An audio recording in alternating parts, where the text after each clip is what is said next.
bayi yang lahir yang telinga kanannya dibacai surat Al-Qadar, surat Al-Qadar, atau kepalanya dipegang terus dibacai surat Al-Qadar, maka Allah tidak akan mentakdir anak itu di sepanjang umurnya tidak akan ditakdir berzina.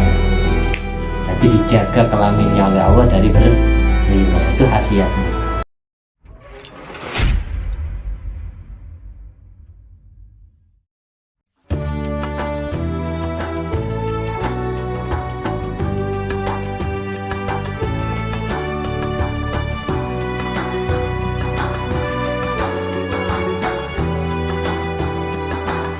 Assalamualaikum warahmatullahi wabarakatuh.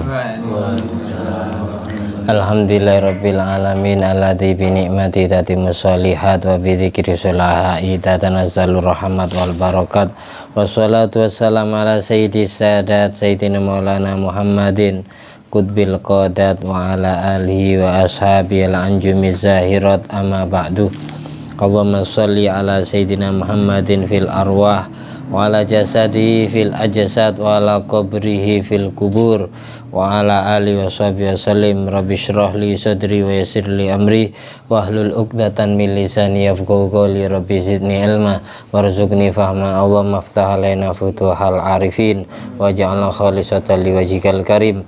Allahumma rzuqna fahman nabiyyin wa ilhamal malaikatil muqarrabin. Allahumma nawwir qulubana binuri hidayatika kama nawwartal arda binuri syamsika. Rabbana anfa'na bima 'allamtana. Rabbi 'allimna alladhi yanfa'una. Rabbi faqihna wa faqih ahlana wa qarabati lana fi dinina. Allahumma inna na'udzubika min ilmin la yanfa' wa qalbin la yakhsha' wa amalin la yurfa' wa du'ain la yusma'. Allahumma inna na'udzubika min adzabil qabr wa min adzabin nar, min fitnatil mahya wal mamat wa min fitnatil masiihid dajjal. Amin. Allahumma shalli ala ruhi sayyidina Muhammadin fil arwah wa ala jasadi fil ajsad wa ala qabri fil kubur wa ala alihi wasallim. Allahumma shalli ala sayyidina Muhammadin wa ala ali sayyidina Muhammad madanil judi wal karam bail ilmi wal hilmi wal hikam wa barik wa sallim walhamdulillahi rabbil alamin. Fatihah binati li ridha ilahi ta'ala wa li syafaati Nabi Muhammadin sallallahu alaihi wasallam jami'a ikhwan minal anbiya wal mursalin jami'a li kullin wa sahabah qarabah wa tabin wa tabi'in min sanadin jamil malaikatil muqarrabin jami'i aimatil arbatil mujtahidin wal qurra'ul fanfasunun ulama'il amilin wa syuhada wa sholihin wa sadatu sufid maqalati min jamil fuqaha al mahdin jami'a awliya al ajma'in wa jamil ulama wal awliya wa syuhada wal anbiya al madhkurah asma'uhum fi hadal kitab wa nahuzun ruh musanib Abi Ali Hasan Barun Bizain bin Bismit Bisal Masyadi bin Hafidh bin Yahya Bakar Az-Zabidi Aman al-Mahdi Mantadur Jami masyayikhina Sayyidina Imam Malik Abdarin wa Rasan Madim Gabaradalun Abdul Laudim bin Abim Jalal bin Ma'adin wa Rasan bin Madhalun Rasan Majun wa Zadun wa Rasan Muhammad Balakim Bilam Jalan bin Abdul Jalal Sulim wa furim azwaj majman jami walidaina jami abaina wa ummatina masyaihina azwajina wa dzurriyyatina wa auladina wa talamidina wa ra'iyatina asdiqina qarabatina wa ikhwanina wa ahlina wa adamina wa ashabina min ummati Muhammadin sallallahu alaihi wasallam jamil muslimin muslimat wal mu'minin wal mu'minat aina makan min masyariqil ardi ila magharibiha al ahya'i minhum wal amwat maghfir lahum warhamhum wa'afi wa'fu anhum sya'ulil lana wa lahumul fatihah. A'udzu billahi minasyaitonir rajim. Bismillahirrahmanirrahim. Alhamdulillahirabbil alamin arrahmanir rahim maliki yaumiddin. Iyyaka na'budu wa iyyaka nasta'in ihdinas siratal mustaqim siratal ladzina an'amta 'alaihim ghairil maghdubi 'alaihim waladdallin. Bismillahirrahmanirrahim. Kitab yang kita baca kitab Asy-Syamsul Munirah karya Habib Ali bin Hasan Baharun, mengikuti beberapa kitab madhab Syafi'i dan madhab selain Syafi'i. Hadis ada Al-Qur'annya juga. Mayusannu fi'luhu fil maulud, segala sesuatu yang disunatkan di dalam bayi yang dilahirkan, di dalam sesuatu yang sangat dianjurkan oleh Nabi Muhammad SAW kepada kedua orang tuanya atau kepada yang jadi walinya anak yang masih baru dilahirkan ke dunia. Apa saja? Yang pertama, yusannu, disunatkan, ayu adzina man hadhar, untuk berazan, azan sebagaimana orang azan untuk sholat. Sunat azan man hadhara, semua orang yang hadir di sisi bayi yang dilahirkan. Walau imra'atan, meskipun yang azan perempuan, ibu yang melahirkannya atau bidan yang membantu kelahiran, atau bapaknya, atau gurunya orang tua, atau mbahnya, yang penting ada yang azan. Disunatkan azan, mengazani bayi itu man hadhara, semua orang yang hadir di situ, siapa saja yang bisa. Walau imra'atan, meskipun perempuan yang melakukan azan. Fi udhunil mauludil yumna wa yuqima fil yusra, telinga kanannya bayi diazani, telinga kirinya sunat diikomai, dikomati, bahasa kita komat. Karena berdasarkan hadis Nabi Muhammad SAW yang diriwayatkan Ibnu Sunni dalam kitab Amalil Yaum wal Lailah, dan Imam Abu Ya'la dalam musnadnya. Kedua riwayat ini diriwayatkan oleh Sayyidina Husain Sibtin Nabi Muhammad SAW bin Ali bin Abi Thalib karramallahu wajhahu radhiyallahu anhuma. Hadis riwayat Sayyidina Husain yang diriwayatkan oleh Imam Ibnu Sunni dan Imam Abu Ya'la dalam kedua kitab beliau. Apa bunyi hadisnya? Man wulidalahu mauludun, man wulidalahu mauludun fa'adzana fi udhunihil yumna wa aqama fil yusra lam tadurrahu ummus sibyani. Barang siapa yang mempunyai anak baru dilahirkan ke dunia, lantas dia melakukan azan di telinga kanannya bayi dan mengikomai telinga kirinya, maka faedahnya yang pertama adalah lam tadurrahu ummus sibyani.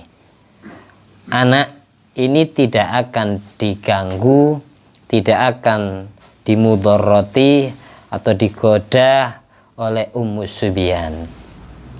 Ada di antara setan yang mempunyai julukan, yang mempunyai nama ummus sibyan. Siapa ummus sibyan itu? Aittabi'ah minal jinni, jin yang ngikut, jin yang sering ngikut anak kecil, jin yang sering godain ibu yang ngandung, ibu yang mau melahirkan anak, itu namanya ummus sibyan. Wahia al-musammatu indanas bil qarinah, nama lain daripada ummus sibyan atau at-tabi'ah minal jin adalah qarinah, jin qarin, jin qarinah, jin qarin. Al-musammat indanas bil qarinah, jin qarin. Nah, di Al-Quran itu ada ayat wa may ya'shu an dzikrir rahman nuqayyid lahu syaitanan fahuwa lahu qarin. Barang siapa yang hatinya lupa, menyimpang dari Allah, lalai berzikir, maka Allah takdirkan untuk orang yang lupa Allah itu, takdirkan ditemani setan yang menjadi temannya kemanapun dia pergi. Jadi makanya di antara penangkal dari setan ini, katanya Imam Ka'ab al-Ahbar dalam kitab Nasuhul Ibad, itu ada 3. Di antaranya adalah memperbanyak zikrullah, memperbanyak ingat dan menyebut nama Allah, terutama wabil khusus bacaan la haula wala quwata illa billah. Ini penangkis gangguan setan. Yang kedua, memperbanyak baca Al-Quran, terutama Al-Quran yang paling mujarab untuk menangkis gangguan setan adalah ayat kursi. Yang ketiga, sesering mungkin di masjid atau melakukan sholat, zikiran, berada di masjid, sering sujud kepada Allah. Ini ada 3 perkara ini bisa jadi benteng dari gangguan setan, katanya Imam Ka'ab al-Ahbar, pendeta Yahudi yang masuk Islam di era Sayyidina Umar bin Khattab. Ka'ab bin Ahbar orang yang hafal kitab Taurat, sampai sebelum Nabi lahir pun dia tahu akan ada Nabi yang terlahir dari bangsa Arab, Quraisy Mekah. Sesudah Nabi lahir dia dengar Di dalam kitabnya Ka'ab bin Ahbar dijelaskan bahwasanya Nabi yang dilahirkan di Mekah itu akan hijrah ke Madinah. Dia sampai nututi zaman Nabi dilantik menjadi Nabi. Mulai zaman Nabi terlahir ke dunia, zaman Nabi dilantik jadi Nabi, zaman Nabi hijrah ke Madinah, nututi Ka'ab al-Ahbar. Dia menunggu-nunggu, benar apa enggak isi kitab Taurat ini? Wa sultanu bisyam. Yang terakhir, karena yang terakhir belum terpenuhi, katanya di kitab Taurat itu wa sultanu bisyam. Kekuasaan agama Islam akan nyampe di negeri Syam. Negeri Syam itu zaman itu adalah negara Suriah, negara Lebanon, negara Palestina, dan negara Jordania atau Jordan. 4 negara ini Syam. Kalau di kitab ada kata-kata Syam yang dimaksud 4 negara, Israel lah masuk. Kayak gitu. Ditunggu-tunggu kok katanya kekuasaan Islam itu agama yang dibawa oleh Nabi akhir zaman itu nyampe di negeriku. Ka'ab al-Ahbar tinggal di negara Palestina. Ditunggu-tunggu kok nak nyampe ke sini dakwanya. Sampai Nabi wafat meninggal dunia di Madinah. Masih belum nyampe ke Syam. Ajaran Islam, dakwah Islam. Sampai digantikan Abu Bakar As-Siddiq, sampai Abu Bakar As-Siddiq radhiyallahu anhu wafat di Madinah juga. Belum nyampe juga ke Syam. Baru sesudah digantikan Sayyidina Umar bin Khattab, dakwah Islam masuk ke negeri Syam. Disitulah kemudian Ka'ab al-Ahbar masuk Islam di tangan Sayyidina Umar bin Khattab radhiyallahu anhu. Ka'ab bin Ahbar bisa menyatakan kayak gitu, orang yang hafal Taurat, hafal Injil, hafal Quran terus. Itu khasiatnya yang pertama. Kenapa telinga kanan sama telinga kiri kok diikomai dan diadani dan diikomai? Ini adan, ini ikoma. Adannya jangan kayak adan sholat. Jangan teriak Allahu Akbar, Allahu Akbar ya. Berbek bayi nih, bisa meletus gendangnya nanti. Ya jangan disamain pelan-pelan ya. Allahu Akbar, Allahu Akbar, gitu aja ya. Allahu Akbar, Allahu Akbar. Jangan teriak-teriak deh. Biar tampil beda. Yo langsung kaget, langsung jantungnya mati bayinya. Jadi hidup. Jadi jangan disamakan. Nggak harus anak sendiri, bisa adik kamu yang baru terlahir atau ponakan kamu. Takut kakak kamu atau ipar kamu atau paman kamu nggak ngerti. Sekarang kan enggak. Bayi lahir langsung dibawa bidan atau susternya, dokternya. Kadang ngoceh-ngoceh susternya. Nggak masuk zikir dulu ke telinganya. Dengar omongan bidannya dulu. Mandiin dulu. Dengar pertama mandiin dulu. Bukan zikrullah. Segera hati-hati. Kalau bisa, kalau saya sendiri saya tunggu ini bidannya. Setelah dibersihkan langsung saya adani, saya iqamai. Terus kepalanya saya baca inna anzalna fi lailatul qadar, dadanya saya baca alam nasrah. Lanjut, faedah yang kedua. Faedah yang pertama itu biar tidak diganggu Ummu Sibyan. Ummu Sibyan ini biasanya ganggu bukan hanya sesudah lahir, sebelum lahir pun kadang diganggu. Kadang ada wanita sering keguguran, lemah kandungannya, ya diganggu Ummu Sibyan. Kalau di kitab Ar-Rahmah Fit-Tib wal Hikmah, Syekh Jalaluddin As-Suyuti menerangkan bagi ibu yang susah melahirkan anak, sering gagal produksi atau enggak hamil, sudah ada tanda-tanda kehamilan, hilang bayinya, ada tanda-tanda kehamilan, hilang bayinya. Itu obat dari Syekh Jalaluddin As-Suyuti itu, carilah gaji atau lemak kambing. Carilah gaji kambing atau lemak kambing, bukan dagingnya ini, gajinya kambing atau lemak kambing. Cari sedikit enggak apa-apa. Terus sediakan susu sapi 1 gelas. Sesudah itu lemak kambing ini atau gaji kambing ini dicampur dengan susu itu. Diseduh dulu, dipanaskan dulu, enggak apa-apa sekiranya menyatu. Kalau sudah menyatu, ini bukan diminum, tapi oleskan ke mulut vagina perempuan yang mau disetubui oleh suaminya. Jadi sebelum disetubui, diolesin itu dulu. Nah, gini-gini Fer. Jadi bayangkan, jangan khayal, jangan menghayal. Diolesin. Itu biasanya gitu, sering diganggu. Baru disetubui oleh suaminya. Gitu sih.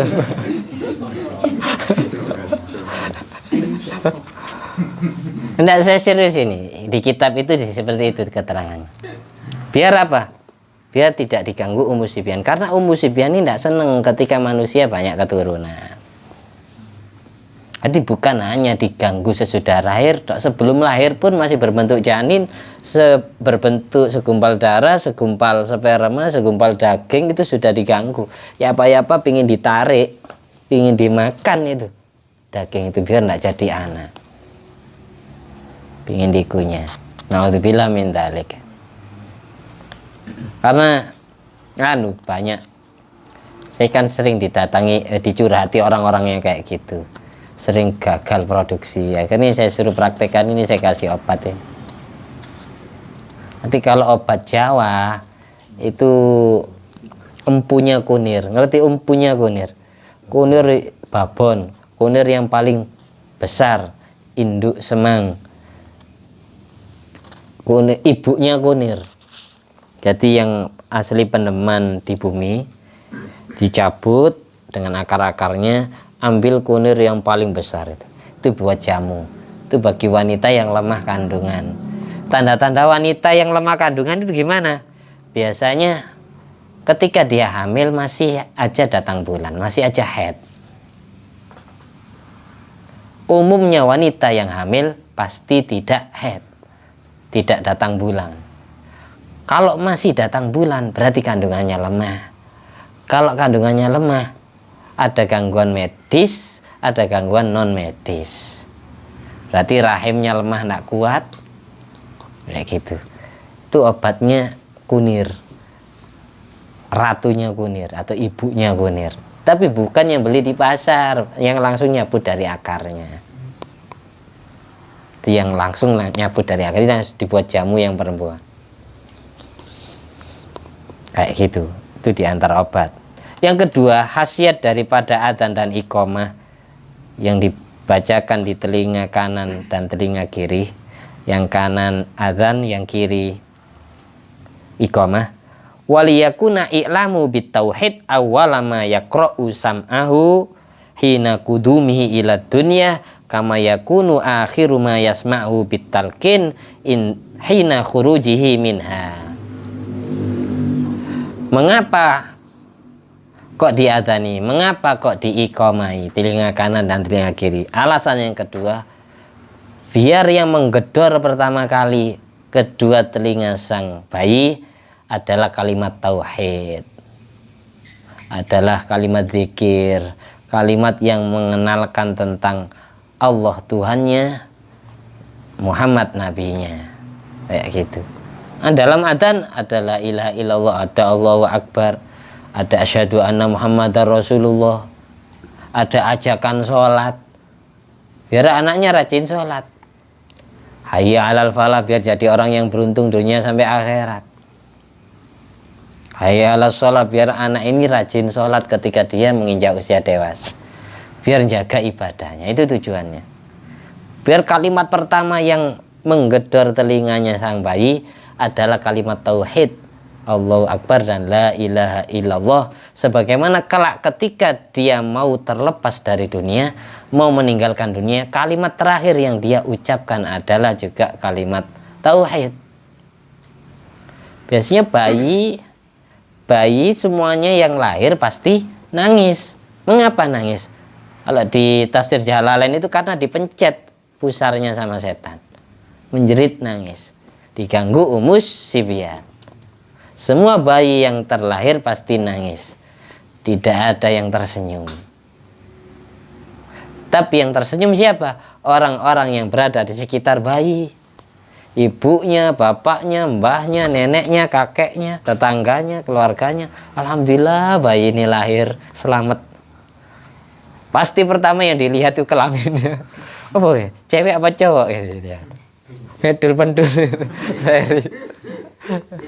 Bayi ajaib Ferry langsung sujud Ferry. Kayak gitu. Hati bapaknya sebelum lahir, bapaknya sama ibunya banyak doa, Rabbi yassir wala tu'asir, Rabbi yassir wala tu'asir setiap detiknya.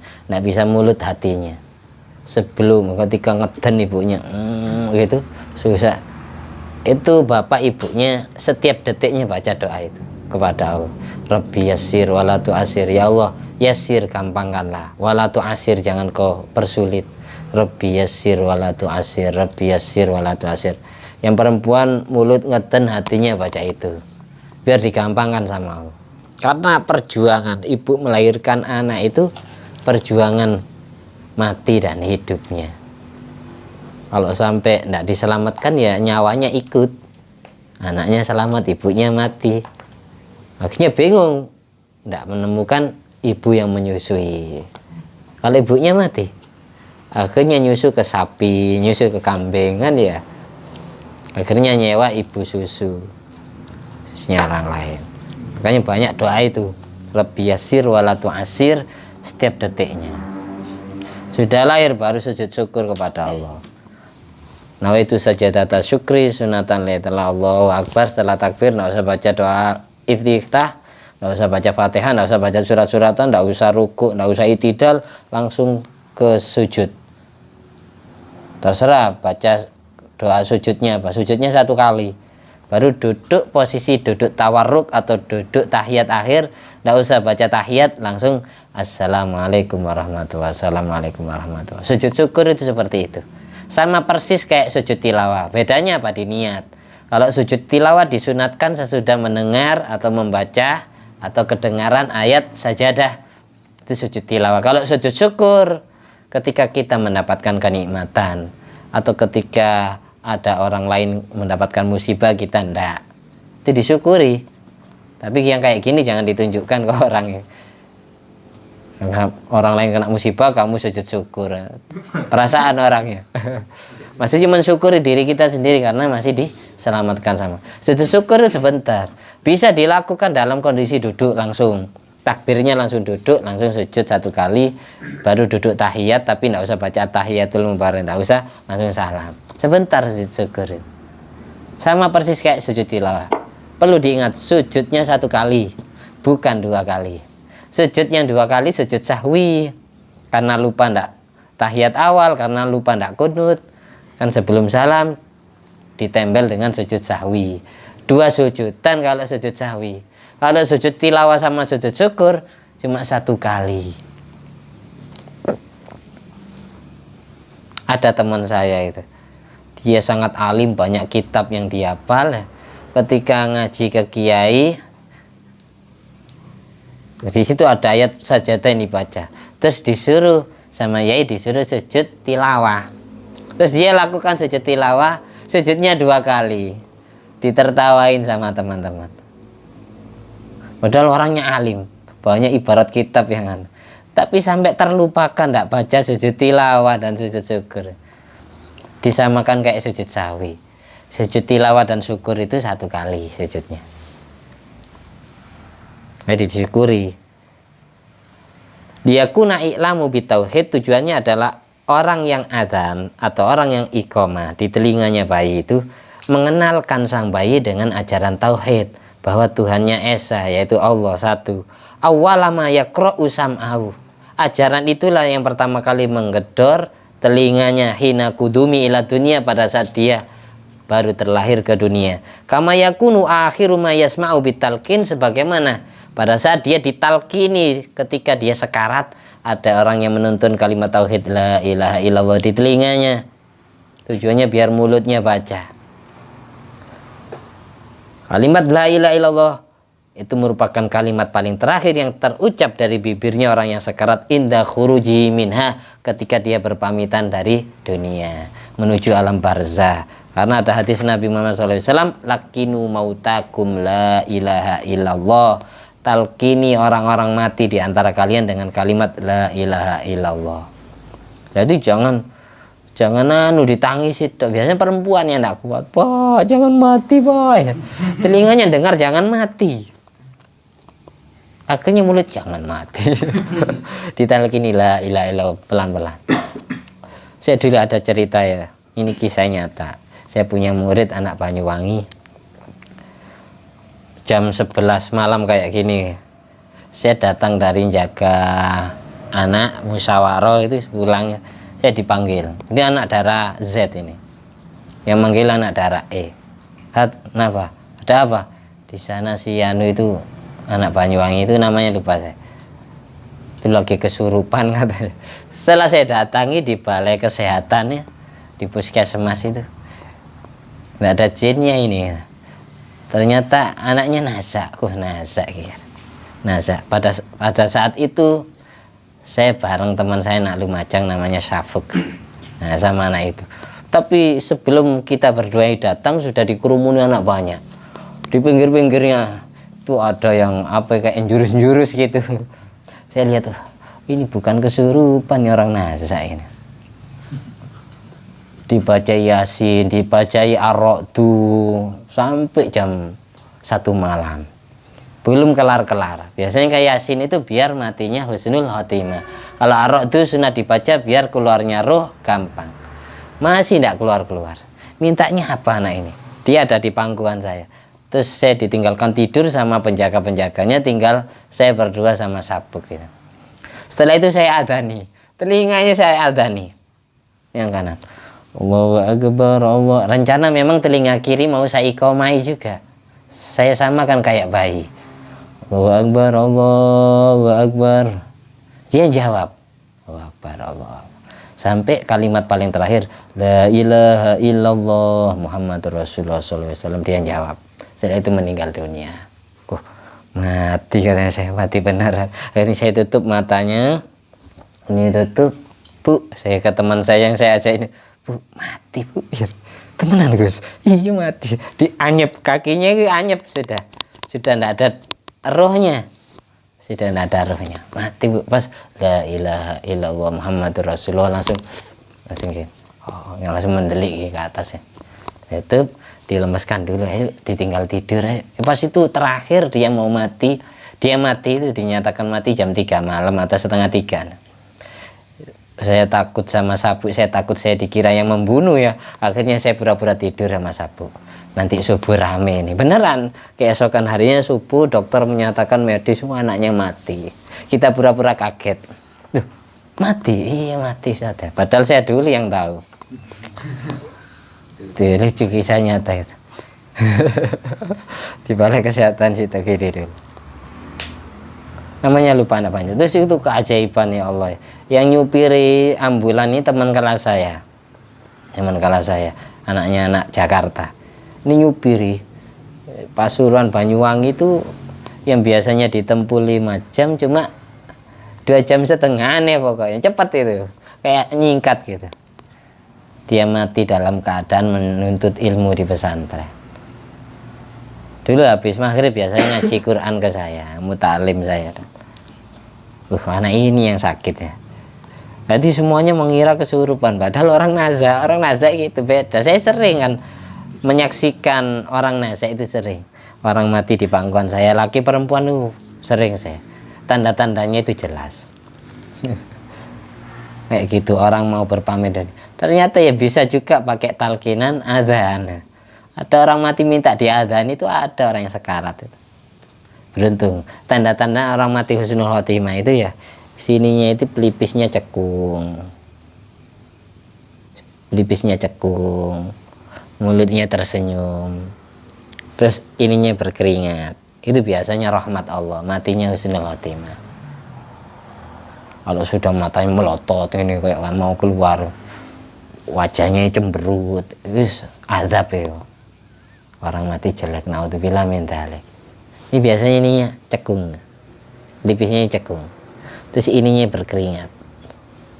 Terus yang terucap terakhir kali sebelum la ilaha illallah ada bacaan istighfar, minta ampunan, ya Allah ampuni dosa-dosaku, astagfirullahaladzim. Ada dulu orang DPR dia di Jakarta, pas malam Jumat pihak walinya itu manggil saya, akhirnya saya baca Yasin sama Ar-Ra'du.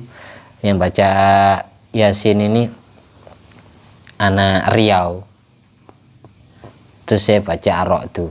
Sesudah selesai, terus yang bapak ini yang mau almarhum pesan ke saya, Ustaz, doain saya ya, doain saya. Ya saya doakan selamat Pak, saya doain dosa-dosa bapak diampuni sama Allah, selamat sehat. Ya amin Ustaz. Astagfirullah, ya Allah ampuni dosa-dosaku ya Allah. Terus orang keluarganya itu bilang gini, ya gitu Pak, kalau sakit itu banyak zikir, banyak istighfar, jangan mengeluh. Tapi enggak tersenyum yang mati, enggak tersenyum ketika diomongi gitu sama istri, sama anaknya, sama mantunya. Dia terus serius baca istighfarnya. Astagfirullahaladzim, ya Allah ampuni semua dosa-dosaku ya Allah, ambil nangis. Dia nangis berlinang air mata, terus baca la ilaha illallah Muhammadur Rasulullah, meninggal dunia. Padahal pejabat dia DPR, tapi mati husnul khatimah. Itu saya nyaksikan sendiri. Sebelum wafat nggak sempat ngomong gitu ke saya, doain saya Ustaz. Iya Pak, saya doain husnul khatimah Pak, selamat, dosa-dosanya diampuni semua sama Allah. Itu baru dia baca istighfar, terus baca kalimat tauhid, meninggal dunia. Nah, gitu. Makanya orang lahir, bayi lahir dengan orang mati itu beda. Ketika bayi lahir, dia pasti nangis, orang sekitarnya tersenyum bahagia. Besok tanda-tanda orang bayi itu mati husnul khotimah itu gampang aslinya. Ketika dia mati, matinya tersenyum bahagia, dan orang-orang yang hidup di sekitarnya menangis merasa kehilangan. Itu aslinya.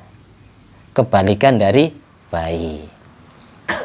Ketika kamu lahir nangis, orang-orang yang di sekitarmu tersenyum bahagia, besok kalau mati kamu yang tersenyum bahagia, orang-orang yang di sekitar kamu menangis karena merasa kehilangan.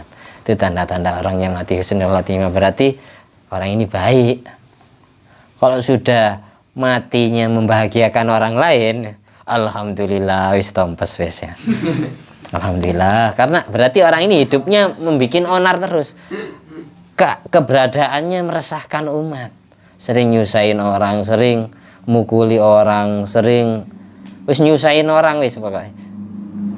Ini orang enggak mungkin bahagia ketika matinya. Paling yang bahagia orang yang kehilangan. Orang yang ditinggalkan bahagia, alhamdulillah wis mati wis. Syukur kematiannya memuaskan atau melegakan hati orang lain. Naudzubillah min dzalik.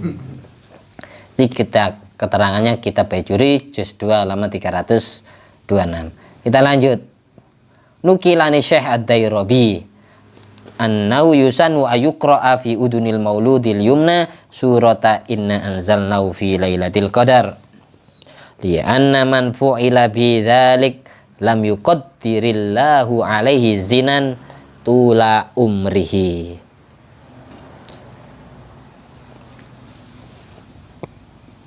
Hadis riwayat Imam Syekh Dairabi diceritakan sunat membacakan surat Al-Qadar.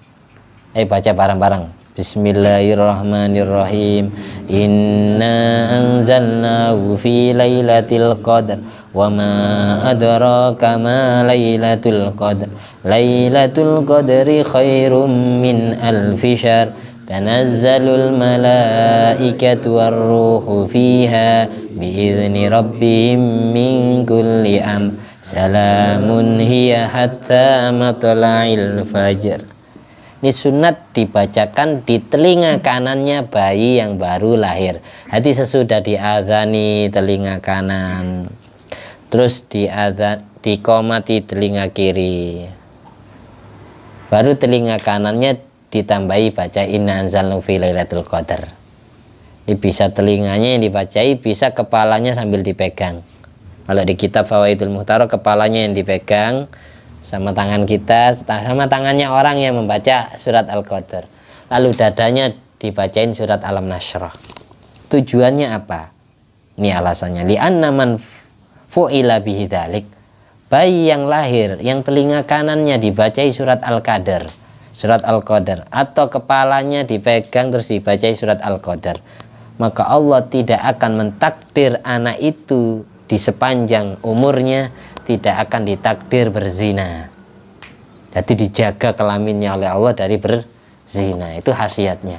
Kalau ketika baru lahir, kuping kanannya, kepalanya dibacai surat Al-Qadar. Baca 1 kali bisa, 2 kali, 3 kali juga bisa. Al-Qadar banyak khasiatnya. Orang yang membacanya sesudah wudhu dibaca 10 kali, sebagaimana di kitab Wasiatul Mustafa li Sayyidina Ali. Barang siapa yang membaca surat Al-Qadar 10 kali, Asyra marot, sesudah berwudhu, itu dia tidak akan ditakdir susah. Kesusahan dia, kegalauan dia cepat sembuh. Itu banyak hasilnya Al-Qadar. Melebur dosa-dosanya. Kita lanjut. Disebutkan juga yundabu ayuhannika al-maulud bitamrin fayumdahu wa yudlaku bi hanaku dakhila famihi. Disunnatkan mentahnik ini mengunyahkan untuk sang bayi yang baru dilahirkan. Dikunyahkan apa? Bitamrin, kurma kering. Fayumdahu, kurma kering tersebut dikunyah. Tahnik itu ditaruh di langit-langit mulutnya.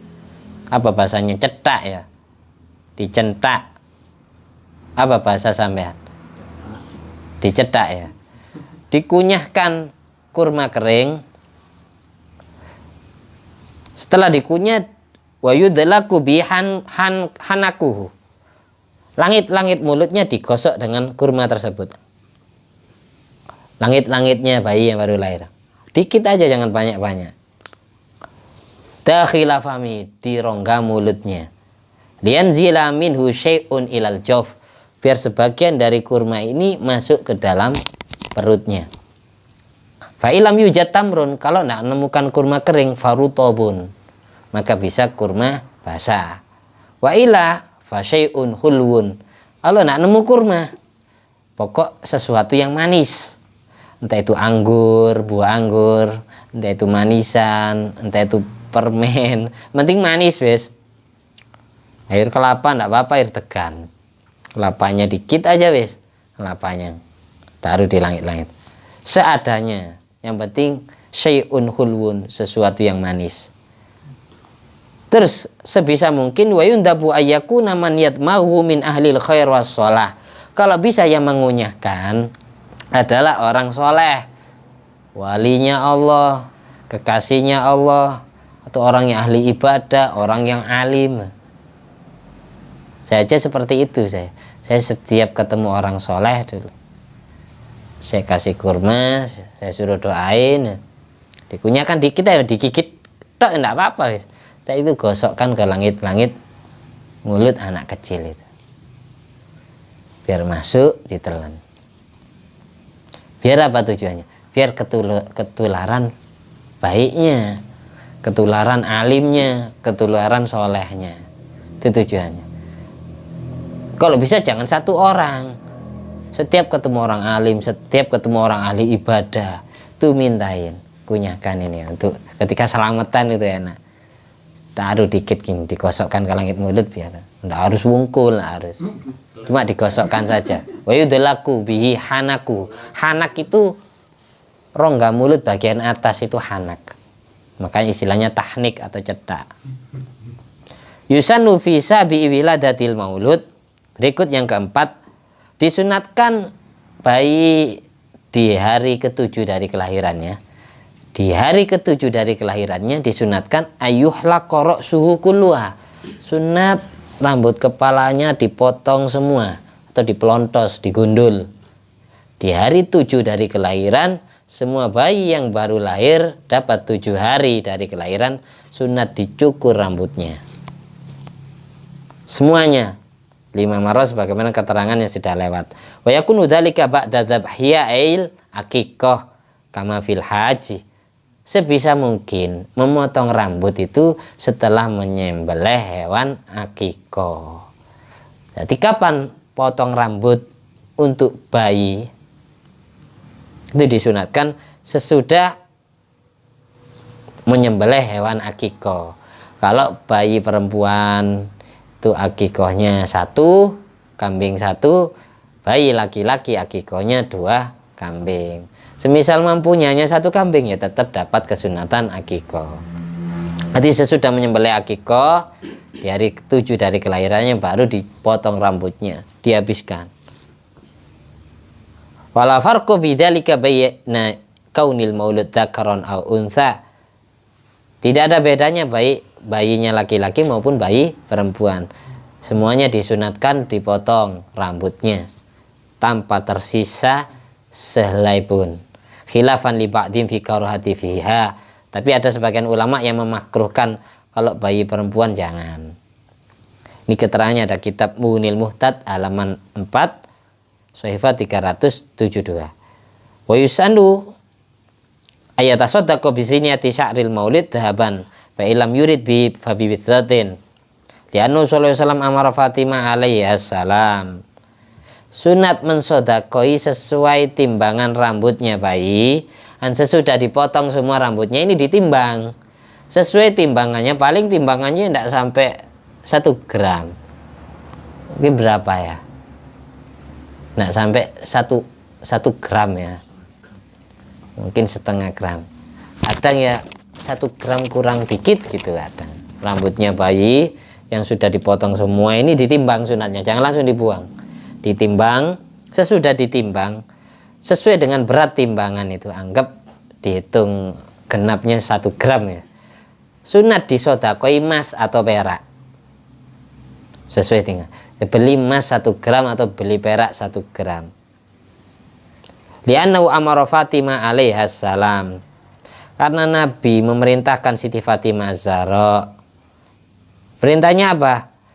Zini sya'rul Hasan Sa'rul Husain wa tasaddaqi bi waznihi fiddatan wa atil qabilata rijlal aqiqah. Ini hadis riwayat Imam Hakim dalam kitab Mustadraknya, riwayat hadis sahih riwayat Sayyidina Ali bin Abi Thalib. Siti Fatimah Az-Zahra ini diperintah oleh Kanjeng Nabi, zini sya'rul Husain. Wahai Fatimah, timbanglah rambutnya Husain yang sudah kamu potong. Wa tasaddaqi bi zinatihi fiddatan. Lalu sebagai ganti dari rambut itu kamu sedekah perak. Entah diberikan kepada siapa saja, biasa kepada ibu kita atau mertua kita, bapak kita. Yang penting peraknya atau emasnya sesuai berat daripada rambut itu disedekahkan ke orang tua kita atau ke mertua kita. Wa'til qabilata rijlal aqiqah. Untuk kakinya akikoh, hewan akikoh, ini sunatnya diberikan kepada qabilah, dukun bayinya atau bu bidannya. Sunat. Jadi kaki itu yang mana? Yang belakang lah. Kita nyembelih kambing, berarti yang depan ini tangan, yang belakang ini kaki. 2 kakinya ini sunat disedekahkan kepada bu bidan. Tapi sedekahkan dalam keadaan matang. Hewan akikah itu tidak sama kayak hewan kurban. Kalau hewan kurban sunatnya mentah. Kalau hewan akikah sunatnya mateng dengan bumbu yang sangat manis biar akhlaknya bayi itu juga manis. Wa qisa bil fidda adzhab bil aula wa bidzakar ghairuh. Bayi laki-laki maupun bayi perempuan itu sunat disodakoi rambutnya dengan sesuai beratnya dengan sodako emas atau sodako perak. 1 gram emas atau 1 gram perak. Terserah semampunya. Nggak mampu beli emas ya beli perak. Cincinnya yang dari perak itu kasihkan ke orang. Biar apa? Akhlaknya anak ini terang benderang. Kesehatan anak ini juga sehat. Kayak kemurnian, kejernian, keindahan emas sama perak. Biar akhlaknya ini betul-betul keemas-emasan. Kesehatannya pun juga keemas-emasan, ke perak-perak. Bersih, jernih, punya hati yang bening. Itu hikmah daripada sodako emas atau perak dengan sesuai bobot rambutnya. Sesudah disodakoi, ditimbang, rambutnya kumpulin, kubur, sunat dikubur. Sunat dikubur. Barengkan sama hari-harinya. Jadi jangan dibuang. Semua organ tubuh yang terpotong dari badan kita, entah itu kuku, entah itu rambut dari orang yang masih hidup, itu sunat dikubur, dimuliakan dengan dikubur, bukan dibuang ke atas genteng. Biasanya adanya orang giginya rontok dibuang ke atas genteng. Sunatnya dalam syariat sunat dikubur, dikebumikan. Penghormatannya semuanya ya dikubur ke bumi. Karena asal mula manusia itu dari bumi. Jadi untuk menghormati ciptaan Allah tadi itu sunatnya dikubur, bukan dilemparkan ke atas genteng atau dibuang ke laut. Mudah-mudahan apa ya saya sampaikan bermanfaat fitin wa dunya wal akhirah. Dan kita semua diberi pasangan hidup yang serasi urusan dunia, agama, akhirat, diberi keturunan yang soleh solihah yang dapat membahagiakan hati kita sesudah kedua mata kita memandang kesolehan, ketakwaan dan keimanan mereka semua. Al-hadiniyat wa ala kunyatin sholihah wa ala kulli man wasalafu sholih bi Nabil Mustafa wal Mujtaba Muhammadin sallallahu alaihi wasallam. Amin. Abisiri asraril Fatihah. A'udzubillahi minasyaitonir rajim. Bismillahirrahmanirrahim. Alhamdulillahirabbil alamin arrahmanir rahim maliki yaumiddin. Iyyaka na'budu wa iyyaka nasta'in. Ihdinas siratal mustaqim. Siratal ladzina an'amta 'alaihim ghairil maghdubi 'alaihim waladdallin. Amin. Allahumma shalli ala sayidina Muhammad wa ala ali sayidina Muhammad. Alhamdulillah alladzi at'amani hadzal ilma wa razaqanihi min ghairi haulin minni wala quwwatin bi fadli subhana rabbika rabbil izzati amma yasifun wa salamun alal mursalin walhamdulillahi rabbil alamin. Assalamualaikum warahmatullahi wabarakatuh.